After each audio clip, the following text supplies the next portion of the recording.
Hello student, आप सभी का इग्नू एजुकेशन इंस्टीट्यूट में स्वागत है। मैं आज आपके सामने इग्नू का एमपीए 12 का प्रशासनिक सिद्धांत का बुक लेकर आई हूँ। आज हम इसके सेकेंड चैप्टर पर बात करेंगे। जैसा कि आप देख सकते हैं, इसका सेकेंड चैप्टर संगठन का स्वरूप और प्रारूप का वर्गीकरण है। तो आइए हम इस पर विस्तार से चर्चा करते हैं। जैसा कि आप देख सकते हैं, इसमें कुछ टॉपिक हैं। संगठन के महत्व, संगठन के अर्थ है, औपचारिक संगठन और अनौपचारिक संगठन, संगठन के सिद्धांत, कई सारे इसमें टॉपिक है। आइए हम एक एक टॉपिक पर चर्चा करते हैं।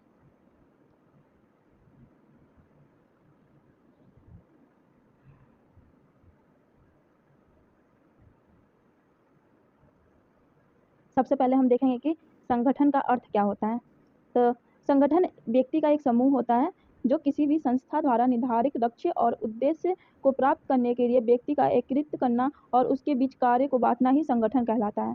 संगठन के परिभाषा रूई एच एन हैन के अनुसार संगठन व्यक्ति का समूह है जो किसी भी निर्धारित लक्ष्य को प्राप्त करने के लिए व्यक्तियों को एकीकृत करना और उनके बीच कार्य को बांटना ही संगठन कहलाता है। पूर्वी के अनुसार किसी भी कार्य को पूरा करने के लिए क्रियाओं को किया जाए तथा उन क्रियाओं को व्यक्तियों के बीच वितरित ही संगठन कहलाता है। अब हम संगठन की विशेषता के बारे में देखेंगे। तो पहला देखें तो दो या दो से अधिक व्यक्ति का होना।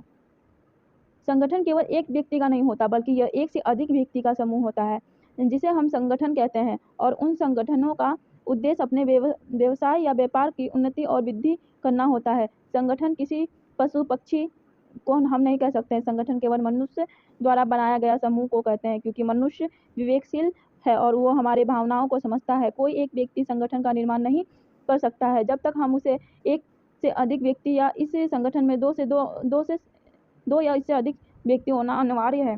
सेकेंड, निश्चित उद्देश्य का होना। संगठन में एक निश्चित उद्देश्य का होना बहुत ज़्यादा जरूरी है। संगठन बनाने के पूर्व किसी भी निश्चित उद्देश्य का निर्णय करना अधिक आवश्यक है। बिना उद्देश्य बनाए संगठन का कोई महत्व नहीं रहता है। इसलिए संगठन का कोई ना कोई उद्देश्य अवश्य होता है। मेले में सैकड़ों लोग होते हैं, उसे हम संगठन नहीं कर सकते हैं क्योंकि उनका कोई भी निश्चित उद्देश्य नहीं होता है। उसे केवल हम भीड़ कह सकते हैं। तीसरा, लक्ष्य की पूर्ति पूर्व निर्धारित होना चाहिए। संगठन बनाने के पूर्व हमें लक्ष्य या टारगेट चुनना चाहिए। संगठन के लिए आवश्यक है कि लक्ष्य के पूर्व निर्धारित होना आदि आवश्यक है ताकि लक्ष्य की प्राप्ति के लिए संगठन बनाया जाए, अतः संगठन के पहले लक्ष्य को निर्धारित करना आवश्यक है। चौथा, व्यक्तियों का समूह होना।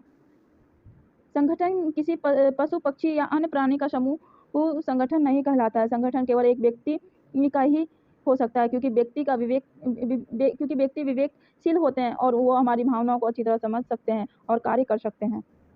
पांचवा, संगठन का नेतृत्व का होना। संगठन में किसी व्यक्ति का उच्च पद होना चाहिए ताकि वो अपने नीचे कार्यरत लोगों को अपने उद्देश्य के प्रति उनको जागरूक कर सके और उन्हें उनके अनुरूप कार्य कर सके। बिना किसी नेता या उच्च उपाधि अधिकारी के लक्ष्य की प्राप्ति करना कठिन होता है। छठा, संगठन का एक प्रक्रिया के रूप में। संगठन एक प्रक्रिया है, अर्थात इसमें लगातार कुछ ना कुछ कार्य चलता रहता है, जैसे कार्य विक्रय, विपणन, सामान्य संदेहवाहन आदि। ये तो हम संगठन के अर्थ पर चर्चा किया। अब हम देखेंगे कि जैसा कि हमने देखा कि संगठन में क्या क्या होता है, क्या क्या होना चाहिए, ये सब हमने पढ़ा। आगे हम पढ़ेंगे कि संगठन कितने प्रकार के होते हैं। तो हम देखेंगे कि संगठन दो प्रकार के होते हैं, एक औपचारिक संगठन और एक अनौपचारिक संगठन। हम इन दोनों पर चर्चा करेंगे। तो पहले हम औपचारिक संगठन देखते हैं। तो फर्स्ट, औपचारिक संगठन। यह संगठन एक ऐसा संगठन होता है जिसमें प्रत्येक स्तर पर प्रबंधकों के अधिकारों, कर्तव्य, दायित्वों की सीमा निर्धारित होती है। इस तरह के संगठनों को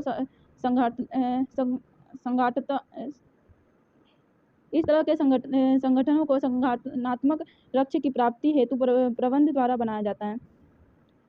सेकेंड, औपचारिक संगठन की परिभाषा। चैटर बेर्नार्ड के अनुसार जब दो या उससे अधिक व्यक्ति का क्रियाओं को किसी निश्चित उद्देश्य की प्राप्ति के लिए विवेकपूर्वक तरीके से सम्मिलित किया जाता है तो ऐसे संगठनों को औपचारिक संगठन कहते हैं।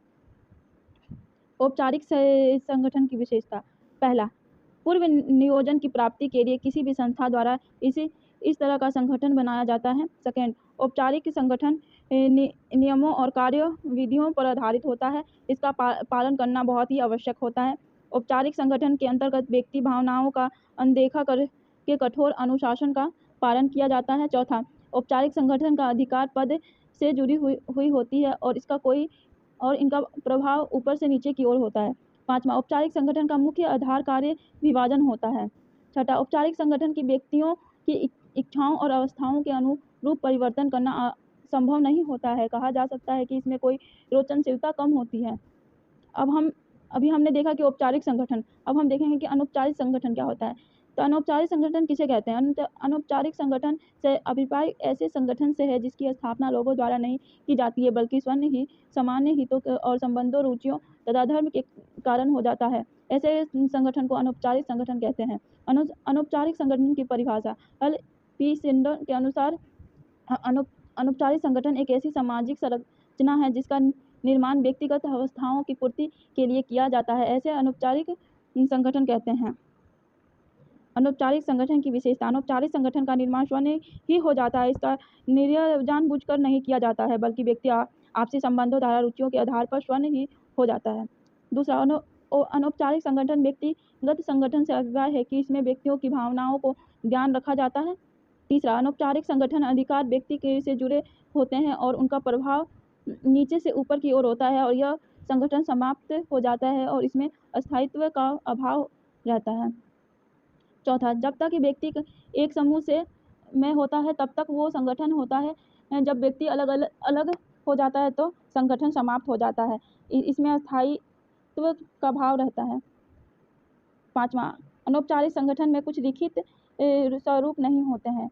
छठा, अनौपचारिक संगठन में चैट का प्रयोग नहीं किया जाता है। सातवां, अनौपचारिक संगठन का सदस्यों में हैसियत उनकी भूमि से तय नहीं होती है। जो उनकी हैसियत होती है उनकी भूमि से तय नहीं की जाती है अनौपचारिक संगठन में।